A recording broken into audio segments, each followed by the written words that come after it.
আসসালামু আলাইকুম রহমতুল্লাহি ওয়াবারাকাতুহু। সম্মানিত দর্শক, বিএনপি দেশি এবং বিদেশি যে চক্রান্ত, সেই চক্রান্তের কবলে পড়ে আবারও দুর্দশার মধ্যে পড়তে যাচ্ছে। এই দলটির যে অভ্যন্তরীণ রাজনৈতিক বিরোধ, টেকনাফ থেকে তেঁতুলিয়া পর্যন্ত অতীতের যেকোনো সময়ের চাইতে এটি এখন বেড়ে গেছে। দ্বিতীয়ত, কেন্দ্রীয় রাজনীতিতে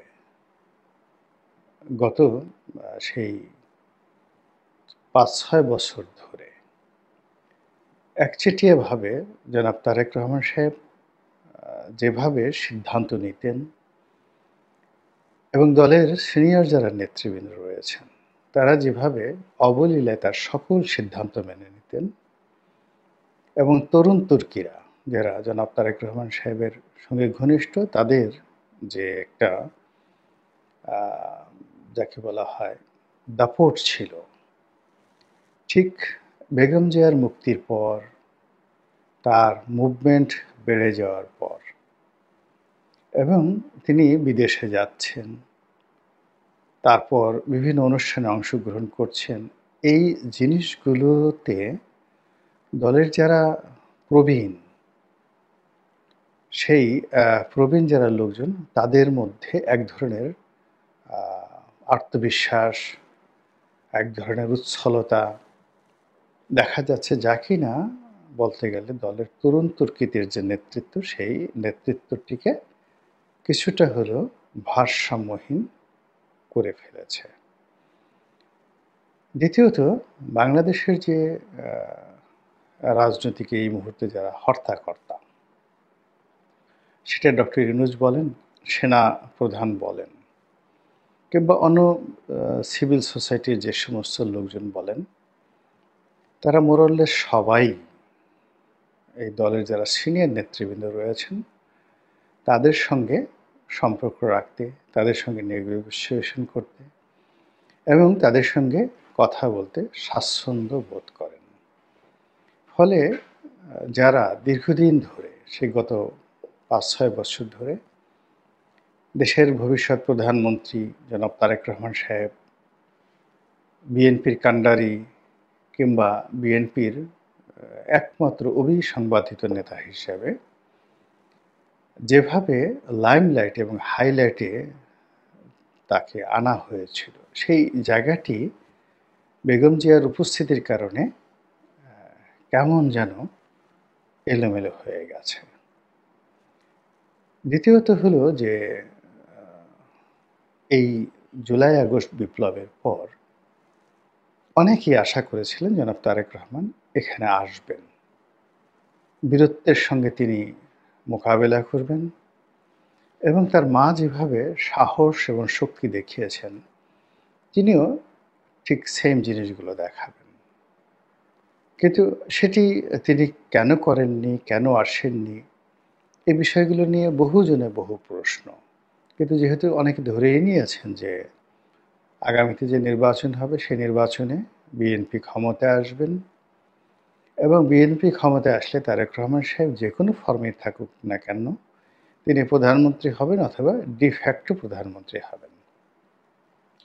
এজন্য তাকে নিয়ে, তার দলকে নিয়ে কথা বলার আগে প্রায় সবাই লা হাওলা ওয়ালা কুওয়াতা তওবা আস্তাগফিরুল্লাহ বা অনেকে অজু গোসল করে নিজেকে সংযত করেন, পবিত্র করেন, যেন কোনো অবস্থাতেই এই ক্ষমতাধর ব্যক্তি বা এই ক্ষমতাধর দল সম্পর্কে তার জবান থেকে একটা উহ শব্দ বের না হয়ে যায়।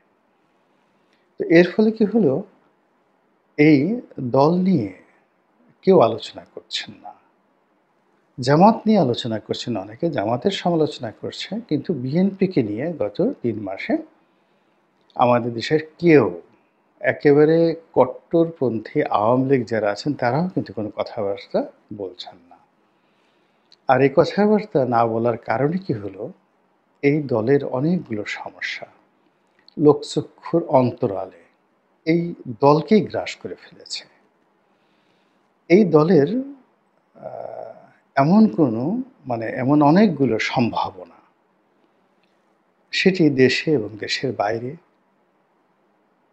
এইরকম বহুমুখী চক্রান্তের কবলে পড়েছে। কেউ কোনো কিছু বলছে না, কিন্তু পরিস্থিতি এমন হলো, যেমন ধরুন আমরা ছোটকালে একটা গল্প পড়েছিলাম। অনেক হাসতাম এই গল্পটা পড়ে।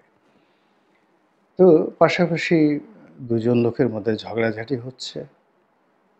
এখন একজন মোটা বুদ্ধির আর একজন চিকন বুদ্ধির। তো মোটা বুদ্ধির যে লোক, তার সাথে চিকন বুদ্ধির যে লোক, তিনি পারবেন না শক্তিতে, অর্থে।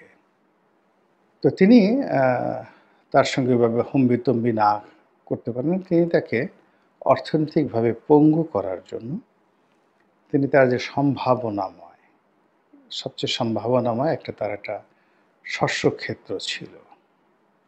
তো গভীর রাতে তিনি সেই আ শস্যক্ষেত্রে অনেকগুলো চিনি তিনি আ বিছিয়ে দিলেন বা ছিটিয়ে দিলেন। ফলে কি হলো, মানে কচি, কচি পিঁপড়া কোত্থেকে এসে সে চিনি খেতে গিয়ে শস্যের যে গোড়া সেটা কেটে দিল এবং পুরো শস্যক্ষেত্রটা শেষ হয়ে গেল। ফলে চিকন মোটা বুদ্ধির যে লোকটি, যখন সে অর্থনৈতিকভাবে দুর্বল হয়ে পড়ল, অমনি তার আর সেই আগের মতো দাপট রইল না। তো এখন বিএনপির যে ক্ষমতা, বিএনপির যে জনপ্রিয়তা, বিএনপির যে সম্ভাবনা, এটিকে সরাসরি যারা এই মুহূর্তে মোকাবেলা করতে পারছেন না, তারা এমন কিছু করছেন লক্ষ্যে অলক্ষ্যে, যেন বিএনপির সঙ্গে তাদের সরাসরি ক্ল্যাশ এবং কন্ট্রাডিকশন না হয়।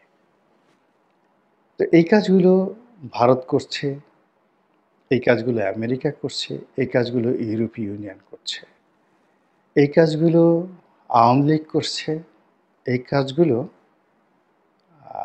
বাংলাদেশে অপর যে সকল রাজনৈতিক দলগুলো রয়েছে, বড় বড় রাজনৈতিক দল, এমনকি একেবারে ছোট ছোট রাজনৈতিক দল, তারাও করছে। এবং প্রায় সবাই বিএনপির সঙ্গে মুনাফেকি করছে।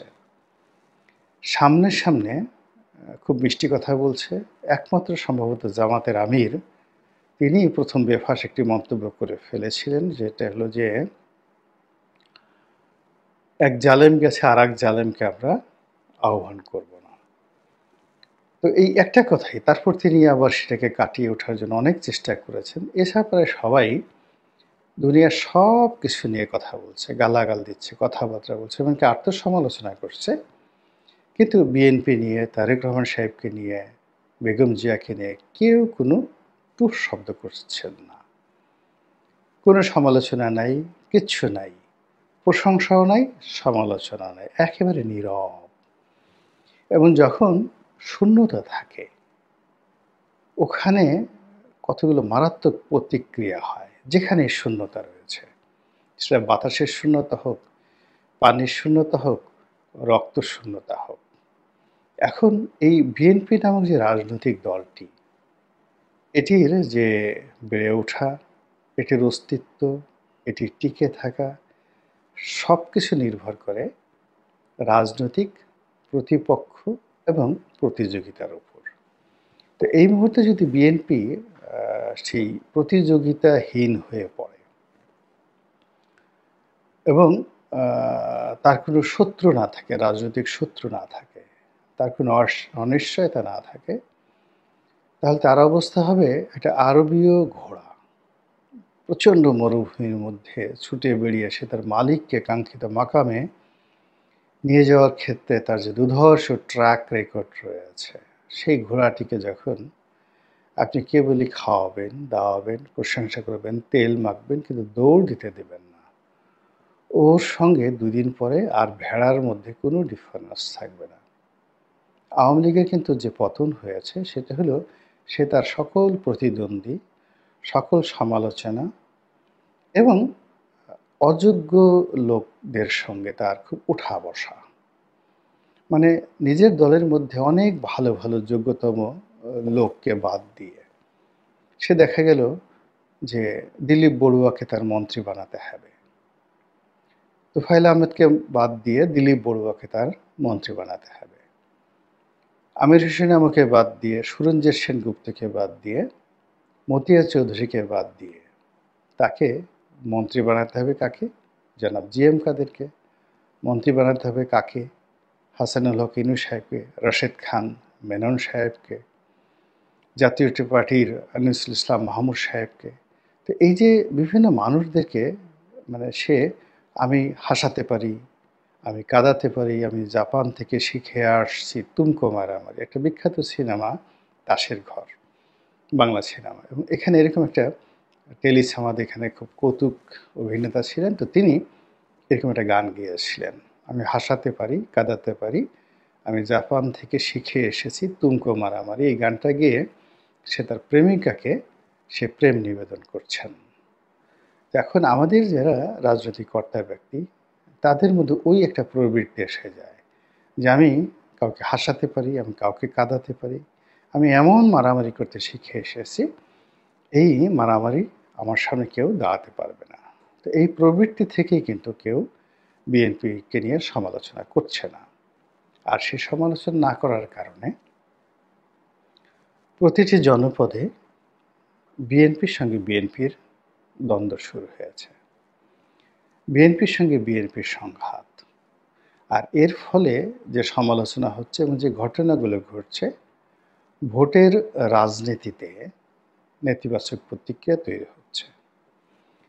এরপর এই যে বেপরোয়া বিএনপির কিছু নেতাকর্মীকে টার্গেট করে দেশি বিদেশি বিভিন্ন গোয়েন্দা সংস্থা এমন সব ঘটনা ঘটাচ্ছে, সেটা সচিবালয়, সেটা ব্যাংক পাড়াতে, সেটা কোর্ট কাছারিতে, যার সঙ্গে বিএনপির কোনো যোগাযোগ নেই, বিএনপির কোনো নীতি আদর্শ নেই, বিএনপির কোনো নেতা কখনো এই ধরনের কোনো কর্মকাণ্ড করার জন্য কাউকে বলেননি, কিন্তু তারা এই কাজগুলো একের পর এক করে যাচ্ছেন।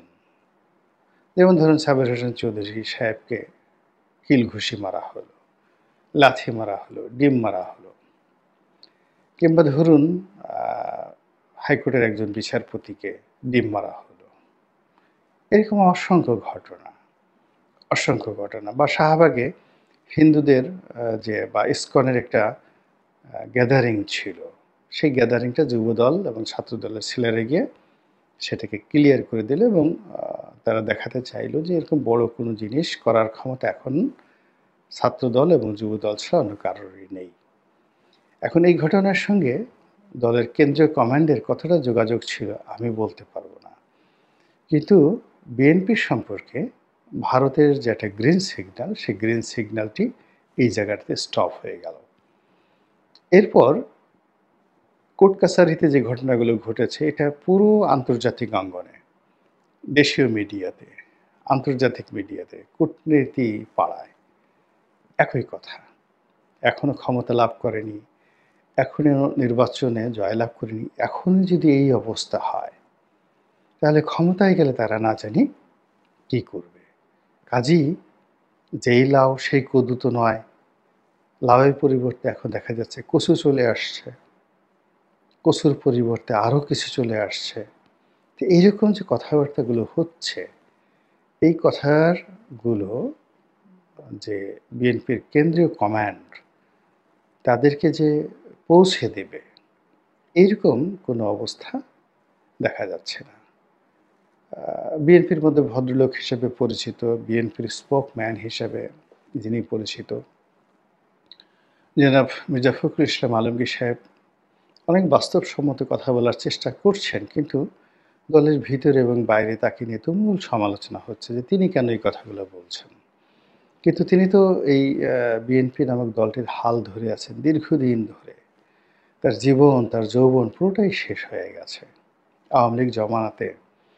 সেই 2014 থেকে আজ পর্যন্ত এই ভদ্রলোকের উপর যে নির্যাতন করা হয়েছে, তো এই নির্যাতনের কবলে পড়ে তিনি বাস্তবতা যেভাবে বুঝেন, রাজনীতিটা যেভাবে আন্দাজ করেন, কিংবা যেভাবে গয়েশ্বরবাবু বুঝতে পারেন, কিংবা যেভাবে আমির খসরু মাহমুদ চৌধুরী বুঝতে পারেন, ওভাবে কিন্তু দলের যারা তরুণ তুর্কি আছেন, যারা দীর্ঘদিন হয়তো দেশের বাইরে ছিলেন, এখন হঠাৎ করে চলে এসেছেন, বা যারা রক্ত গরম বিভিন্ন রকম, তারা কিন্তু এই বাস্তবতাটা বুঝতে পারবেন না। ফলে দেখবেন যে এই সময়টিতে দলের যারা প্রাজ্ঞ সিনিয়র নেতৃবৃন্দ রয়েছেন, সেটা সেলিমা রহমান বলেন, সালাউদ্দিন সাহেব বলেন, সালাউদ্দিন আহমেদ সাহেব বলেন, তারপর ডক্টর মঈন খান বলেন, এমনকি মীর জাব্বার সাহেব বলেন, তারা সবাই মেপে মেপে কথা বলছেন। নজরুল ইসলাম খান বলেন, খুবই মেপে মেপে কথা বলছেন, যেন কোনো অবস্থাতেই তারা ঘরের ভিতরে এবং বাইরে, দলের ভিতরে এবং বাইরে কারো শত্রু না হন। দলের ভিতরে অন্য তরুণ তুর্কিরাও কেউ কিন্তু ওরকম কথাবার্তা বলছে না। এমনকি রিজভী সাহেবও কোনো কথাবার্তা বলছেন না। তো এই কথাবার্তা না বলার কারণে কি হচ্ছে? সমস্ত দায়-দায়িত্বগুলোই কিন্তু চলে যাচ্ছে জনাব তারেক রহমান সাহেবের দরবারে। তার আ দরবারে যেহেতু গিয়েছে, সঙ্গত কারণে তার মাথার উপর, তার ঘাড়ের উপর এই দায়-দায়িত্বগুলো এসে পড়েছে। তো তিনি দিন যত যাচ্ছে, তিনি বাংলাদেশের এই জটিল পরিস্থিতি তার কাছে আরও জটিল মনে হবে। এর কারণ হলো তিনি লন্ডনে থেকে আসলে বুঝা যায় না। অ্যা তারপরে আমেরিকা থেকে বোঝা যায় না। আমি নিজেও যখন ৭ দিনের জন্য, বা আপনি নিজে যখন ১৫ দিনের জন্য আপনার অফিস ছেড়ে, বাসা ছেড়ে কোথাও যান, ১৫ দিন পরে এসে দেখবেন যে সবকিছু মনে হচ্ছে নতুন বা অচেনা। নিজের ঘরে ঢুকে ১ মাস পরে আপনি দেখবেন আপনার স্ত্রীকে আপনার অচেনা মনে হচ্ছে। হঠাৎ করে তার হাত ধরতে আপনি পারবেন না। তো সেক্ষেত্রে জনাব তারেক রহমান সাহেব দীর্ঘদিন যাবৎ বাংলাদেশ থেকে বাইরে। তো তিনি এই যে সুদীর্ঘ সময় দেশের বাইরে আছেন, এ সময় কত যুবক বৃদ্ধ হয়ে গেল। কত আ ছেলেমেয়ে জন্ম নিয়ে তারা এখন বিএনপির নেতাকর্মী হয়ে গেল। কত মানুষ মরে গেল। তো উনি ওখান থেকে কতজনের খবর রাখেন? এ সময়ের মধ্যে আমাদের ধানের অবস্থা কি? ধানের শীষের অবস্থা কি? নদী-নালার অবস্থা কি? মাছের স্বাদ কেমন হয়েছে? এই জিনিসগুলো কোনো অবস্থাতেই তার ওখানে বসে অনুধাবন করা সম্ভব না। কিন্তু এই গত ১০০ দিনে দেখা গেল এমন কিছু ঘটনা ঘটেছে, এই ঘটনায় তার যে রাজনৈতিক জীবন, তার যে রাজনৈতিক অনুভূতি, তার যে রাজনৈতিক ভবিষ্যৎ, সবকিছুর মধ্যেই একটা বোঝা এসে পড়ে গেছে। এবং এই বোঝাকে কাজে লাগিয়ে আগামীতে যারা বিএনপিকে ক্ষতি করতে চায়, আগামীতে যারা চায় যে তারেক রহমান সাহেব ক্ষমতায় না আসুক, তিনি প্রধানমন্ত্রী না হন, বিএনপি ক্ষমতায় না আসুক, একটা জগা খিচুড়ি মার্কা রাজনীতি হোক, একটা দুর্বল পার্লামেন্ট হোক, পাকিস্তানের শাহবাজ শরীফের মতো, যাদেরকে ধমক দেয়া যায়, যাদেরকে টানা হেচড়া করা যায়, ঠিক ঐরকম একটা কিছু আসলে পেছন থেকে যারা কলকাঠি নাড়েন, তাদের জন্য খেলতে অনেক সুবিধা হয়। তো সেই দিকে এগোনোর জন্য এই মুহূর্তে বাংলাদেশের একমাত্র বাধা হলো BNP. Awami League has gone. Awami লীগের যে যাই বলুক না কেন, আমি প্রথম থেকে বলে আসি যে আগামী ২০ বছরের আগে তাদের রাজনীতিটা একটা সেইভে আসবে, এটা সম্ভব নয়। যদি সরকার চায়, বিএনপি চায়, তাহলে তারা সর্বোচ্চ একটা ভালো ফলাফল করতে পারে। ১৯৭৯ সনে শহীদ প্রেসিডেন্ট জিয়াউর রহমান সাহেবের জমানাতে একটা ইলেকশন করে সংসদে তারা যতটুকু ভালো করেছিলেন, ঠিক ততটুকু হাইয়েস্ট তারা করতে পারবেন, নট মোর দ্যান দ্যাট। এর বাইরে করতে হবে না। তাদেরকে আবার সেই ২ দশক অপেক্ষা করতে হবে। এটাই রাজনীতির সূত্র। এর বাইরে কেউ হয়তো তেল মারতে পারেন, পামপট্টি মারতে পারেন। সেই সাবেক প্রধানমন্ত্রী বাংলাদেশে আসবেন, তার মেয়ে আসবে, তার ছেলে আসবে, তারপরে শেখ রেহানা আসবে, তার ছেলে আসবে, আবার সে মেলা মিলবে, আবার সে বাদ্য বাজবে, আবার সে গান, সানাই নহবত সব কিছু বাজবে। সব সকলই স্বপ্ন। গান এবং কবিতায় এগুলো বানাবে। কিন্তু বাস্তবতা এটা হয় না। বাস্তবতা হলো এখন পাদবীতে আছে কেবলই বিএনপি, কেবলই বিএনপি, কেবলই বিএনপি। তো কাজেই আ রাজনীতিকে যারা পছন্দ করেন না, বিরাজনীতিকরণ যাদের নেশা এবং যারা 111, যারা 211 স্বপ্ন দ্রষ্টা, তাদের সব কিছুর মূলে একেবারে প্রাইম টার্গেট হলো বিএনপি। এবং বিএনপির সঙ্গে তারা কেউ সংঘাতে যেতে চায় না, not by in word or in activities. কিছুতেই তারা সংঘাতে যাবে না। না গিয়ে তারা কি করবে?